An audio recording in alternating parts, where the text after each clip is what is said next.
Mesdames, Messieurs, bonjour au micro de Radio Shalom, Charles Lugassi. Eh bien, à notre émission aujourd'hui Vox Pop, nous vous proposons un entretien avec un spécialiste venu directement du Maroc, le docteur Richard Habitant. Bonjour, docteur Habitant. Bonjour, Charles. Eh bien, sachez que le docteur Richard Habitant a un parcours singulier dans la mesure où il est un grand spécialiste de la chirurgie digestive et bariatrique, de la chirurgie endocrinienne et vasculaire, de la cohélioscopique et de la scélioscopique, c'est ça, et de la chirurgie de l'obésité. Alors qu'est-ce que ça veut dire tout ça? C'est impressionnant pour les profanes que nous sommes, mais voyons voir avec docteur Richard Habitant comment, d'abord, qu'est-ce qu'il fait au Maroc avec autant de spécialités et comment est-ce possible qu'on trouve quelqu'un qui exerce dans un domaine aussi pointu, toujours au Maroc. Vraiment, je suis impressionné, docteur Habitant. Charles, je vous remercie de m'avoir permis pendant mon séjour de vacances à Montréal de m'avoir invité. Mon parcours n'est pas le fruit du hasard.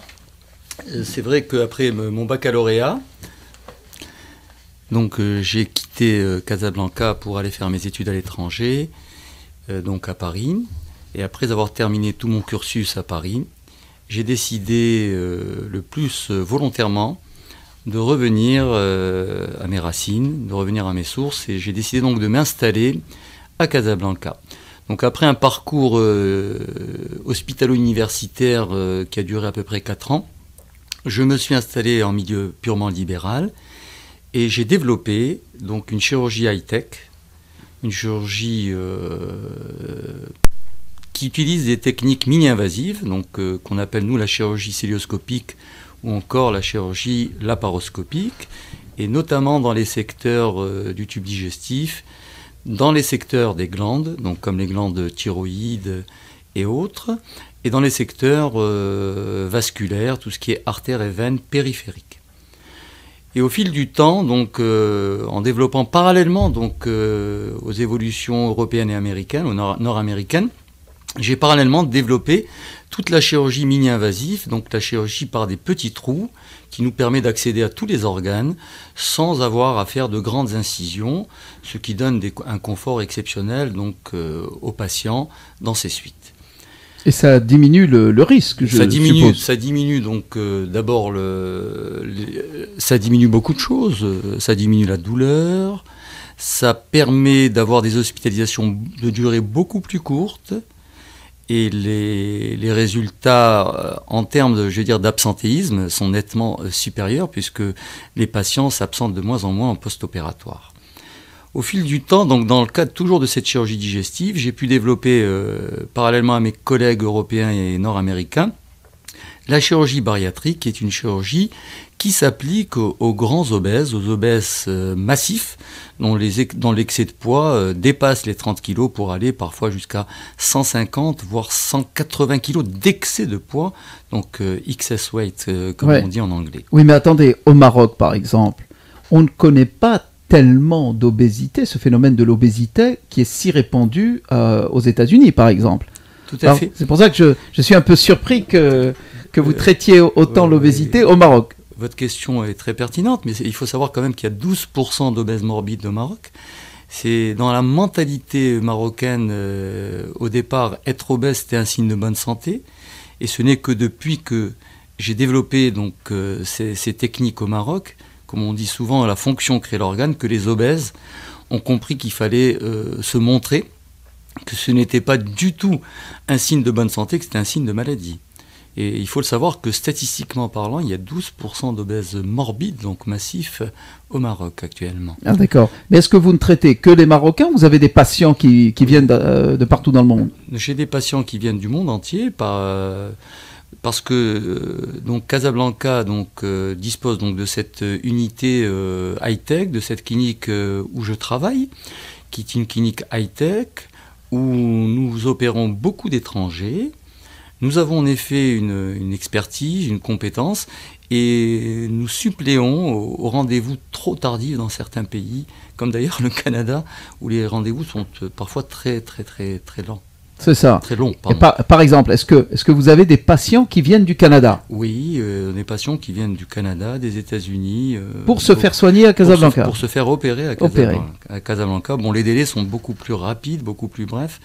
Et donc, à partir du moment où on dispose d'un plateau ISO, d'un plateau technique d'expertise, les gens donc maintenant sont de plus en plus conscients que Casablanca reste une ville où il y a de la chirurgie high-tech. D'ailleurs, dans la clinique dans laquelle je travaille est un centre pilote où nous formons dans certains créneaux chirurgicaux beaucoup de collègues chirurgiens qui viennent du monde entier.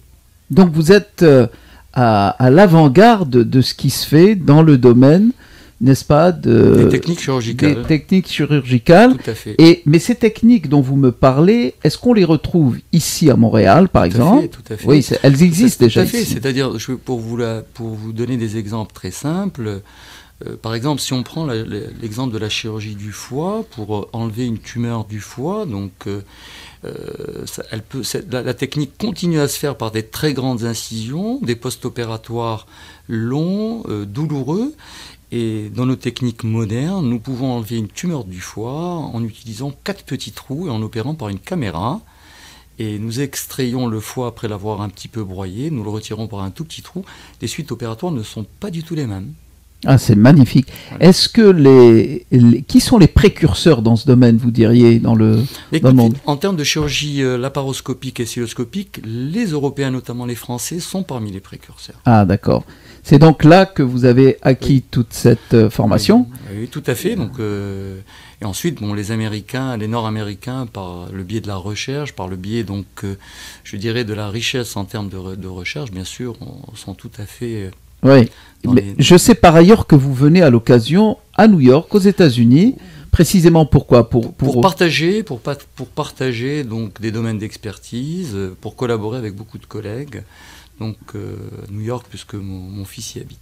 Oui, d'accord. Non, mais pour voir aussi le niveau d'avancée de la technologie, tout à fait, tel qu'il doit être ici. Tout à fait. C'est impressionnant. C'est ce qui est le plus surprenant dans tout cela, c'est que le Maroc connaisse et possède ce genre d'avancée technologique au point de vue médical, alors que dans l'esprit du commun des mortels, on aurait été amené à penser que le Maroc, c'est un pays un petit peu du tiers-monde, etc., qu'au point de vue santé, ça doit être assez, ou plutôt un peu en arrière, mais pas du tout. Ce que vous êtes en train de me dire, c'est que vous êtes à l'avant-garde. Tout à fait.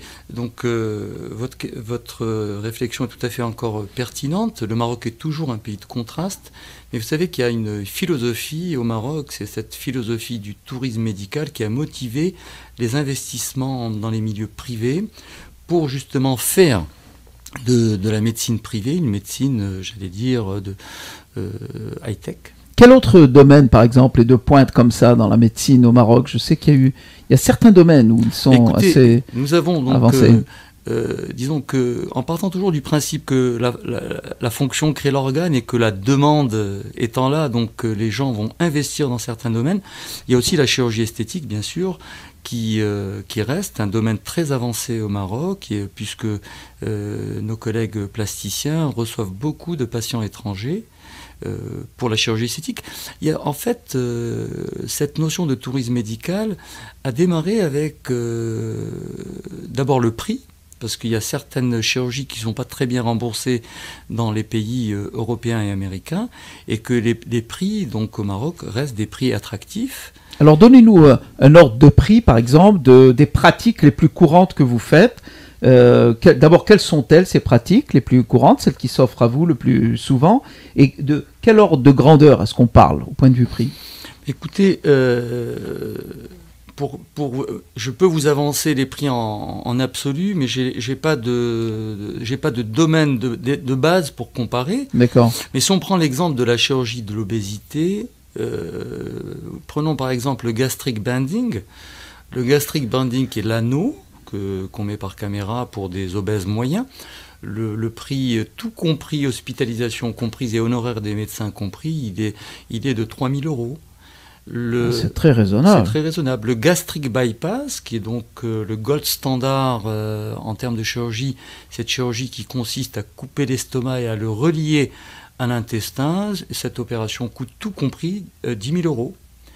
Et la sleeve gastrectomie, qui consiste à enlever 2/3 de l'estomac, est une opération qu'on fait à 5 000 euros. Tout compris, bien sûr, dans les prix que je vous ai donnés, ce sont des prix qui comprennent aussi bien l'hospitalisation, les honoraires des anesthésistes et du chirurgien. Alors j'imagine, je ne connais pas les prix pratiqués aux États-Unis, mais ça va 4-5 fois plus. Facilement. 5 fois plus. Facilement. J'ai vu des notes médicales aux États-Unis atteindre des chiffres astronomiques. Tout à fait. Donc je comprends maintenant que les gens se déplacent de partout dans le monde pour venir au Maroc. Tout en sachant qu'on utilise donc le même matériel, parce que qu'est-ce qui revient cher dans ces opérations, comme c'est des opérations mini-invasives, donc on utilise beaucoup de matériel jetable, de consommables jetables, et les firmes sont toujours des firmes américaines, elles le savent, puisque le Maroc reste un très bon client en termes d'achat de matériel. Les prix qui sont faits aux pays tiers-mondistes seraient peut-être plus faibles. Ah, peut-être qu'ils bénéficient de tarifs, plus faibles. Préférables. Bon, maintenant, voyons un petit peu l'homme derrière le médecin, docteur Richard Habitant. D'abord, vous êtes un séfarade. Vous êtes originaire de quelle ville? De Casablanca. De Casablanca, très bien. Et vous venez d'une famille observante, traditionnaliste. Quel genre de formation religieuse avez-vous eu vous-même? Je viens d'une famille traditionnelle et j'ai eu une formation, donc j'ai étudié dans un lycée où la matinée était consacrée à l'étude de la Torah. Ah, très bien. Donc la matinée c'était l'étude de la Torah et donc l'après-midi on faisait tout ce qui est chol. Tout ce qui est chol. Eh bien, donc à partir de cela, vous vous êtes installé au Maroc, qui est votre pays d'origine, mais apparemment, vous n'avez pas seulement exercé au Maroc, vous avez essaimé jusque partout en Afrique du Nord.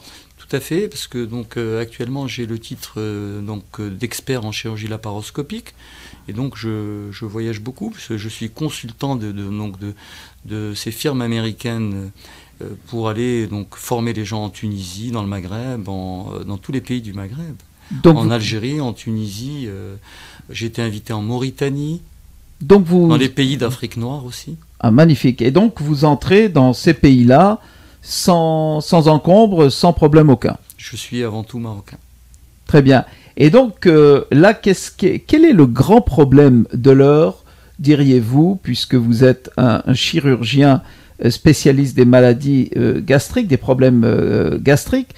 Qu'est-ce que vous diriez qu'est le grand problème de l'heure dans le monde, de ce point de vue-là? Qu'est-ce que nos auditeurs qui vous écoutent devraient surveiller davantage pour se prémunir contre quelques maladies, que ce soit au niveau gastrique, qui, comme on le sait, ce sont des maladies qui sont parfois assez fréquentes et avec de graves conséquences. Tout à fait. Bon, vous savez que la grande pathologie actuellement donc, dans le tube digestif, c'est la pathologie du cancer. Alors, par rapport à la prévention, il y a tellement de choses qu'on pourrait dire, mais bon, disons que surveiller son alimentation, ça fait quand même partie donc, de la grande prévention de ces maladies. Ça veut dire quoi, surveiller son alimentation? C'est quoi? Il y a tellement d'études en termes de surveillance de son alimentation. Il faut savoir manger équilibré, manger des légumes. Quand vous mangez beaucoup de légumes, quand vous mangez beaucoup de fruits, vous avez tendance à vous prémunir contre les cancers du côlon, les cancers du gros intestin. Quand vous gérez votre stress, parce que le stress est aussi à l'origine de beaucoup de maladies psychosomatiques d'abord et ensuite qui peuvent dégénérer en cancer, il est clair que le but de notre discussion n'est pas la prévention des maladies cancéreuses, mais le rôle du choix de la qualité alimentaire est un rôle extrêmement important par rapport à la prévention de toutes les maladies de l'appareil digestif. C'est ça. Et quel est le plus grand problème que vous rencontrez, la maladie la plus répandue de ce point de vue-là, à l'heure actuelle, c'est quoi? À l'heure actuelle, en tout cas au Maroc, donc nous sommes de plus en plus amenés à rencontrer des cancers du côlon et des cancers du rectum, beaucoup plus que les cancers de l'estomac et les cancers de l'œsophage qu'on rencontre chez les fumeurs, chez les buveurs d'alcool. Bon, en termes de prévention d'alcool, en prévention alimentaire, il faut bien sûr parler de la prévention par le non-excès d'alcool et la suppression du tabac. Donc ce sont les conseils qu'on pourrait donner à nos auditeurs qui vous écoutent. Docteur Richard Habitant, tout d'abord, au nom des séfarades, nous sommes très fiers de vos accomplissements, de vos réalisations. Et nous avons eu vent que vous étiez à la fine pointe de la chirurgie à travers le monde. Et je vous souhaite donc bon succès et de continuer dans cette voie. Merci d'avoir accepté notre invitation sur ce plateau. Et à très bientôt donc, Dr Richard Habitant, chirurgien de Casablanca, Maroc. Merci beaucoup Charles, j'ai été très honoré de venir parler avec vous. Et en dehors de Radio Shalom, je voudrais quand même vous dire que j'ai été ravi de vous rencontrer. Vous êtes un homme de grande valeur, j'ai eu l'occasion de vous rencontrer samedi, un homme de grande valeur. Je vous remercie, Dr Richard Habitant, au micro de Radio Shalom, Charles Lugassi. Merci de votre écoute, à très bientôt.